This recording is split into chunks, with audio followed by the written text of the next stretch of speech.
ಅದು ಹುಳಿ ಉಪ್ಪಿಟ್ಟು ಮಾಡಿದ್ದೀನಿ, ತುಂಬಾ ರುಚಿಯಾಗಿತ್ತು. ಮಾಡ್ಕೊಂಡು ನೋಡಿ.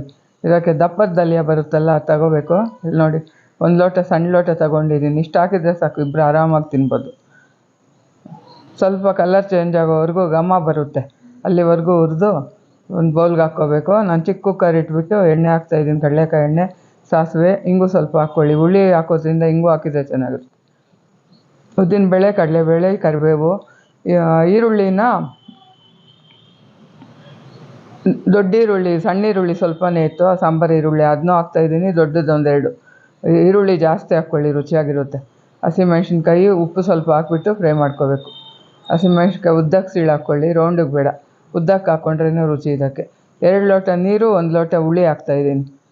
ಒಂದು ಸಣ್ಣ ನಿಂಬೆ ಗಾತ್ರದಷ್ಟು ಹುಳಿ ನೆನೆಸಿ ಒಂದು ಸಣ್ಣ ಲೋಟ ತೆಗೆದು ಹಾಕಿ, ಬೆಲ್ಲ ಸ್ವಲ್ಪ, ರುಚಿಗೆ ತಕ್ಕಷ್ಟು ಇನ್ನು ಉಪ್ಪು, ಅರಿಶಿನ, ಕೊತ್ತಂಬರಿ ಸೊಪ್ಪು ಸ್ವಲ್ಪ ಹಾಕಿ ಈ ದಲಿಯನ್ನ ತೊಳೆದ್ಬಿಟ್ಟು ಹಾಕ್ತಾಯಿದ್ದೀನಿ ನಾನು.